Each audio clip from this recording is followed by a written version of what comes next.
پتوکی سے وسیلہ نیوز کی خصوصی نشریات کے مطابق جویا برادرز پاکستان کا چوتھا سالانہ کنونشن پتوکی کے نجی شادی ہال میں چیئرمین جویا برادرز پاکستان ڈاکٹر خوشنود الرحمان کی زیر قیادت منعقد کیا گیا، جس میں صدر انجمن تاج ران ضلع قصور حاجی رانا ممتاز علی خان جویا، امیدوار ایم پی اے پی پی 182 شریف ظفر جویا، صدر بار ایسوسی ایشن سابقہ ایم پی اے پاک پتن حاجی غلام نبی جویا، احسن شریف جویا، نائب چیئرمین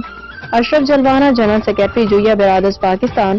رانا رمضان جویا، فائنانس سیکرٹری صفدر جویا ایڈوکیٹ رانا افضل جویا، ایڈوکیٹ ندیم جویا، حیدر علی جویا، جنرل سیکرٹری پنجاب وقاص جویا، سیکرٹری غلام رسول جویا، رانا نثار جویا، نمبردار رانا اسلم جویا، رانا اللہ رکھا جویا، رانا طلعت جویا، رانا ڈاکٹر فیصل جویا، ایم ایس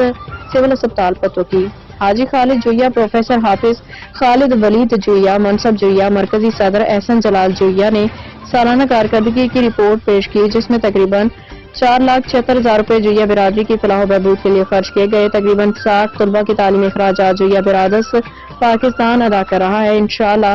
غریب بچیوں کی اجتماعی شادیوں کے لیے بھی کوشاں ہیں۔ آخر میں جویا برادری کے اتفاق و اتحاد و ملک کی سلامتی کے لیے دعا کی گئی۔ چیف ایگزیکٹو رانا محمد زمان جویا، لائیو وسیلہ نیوز۔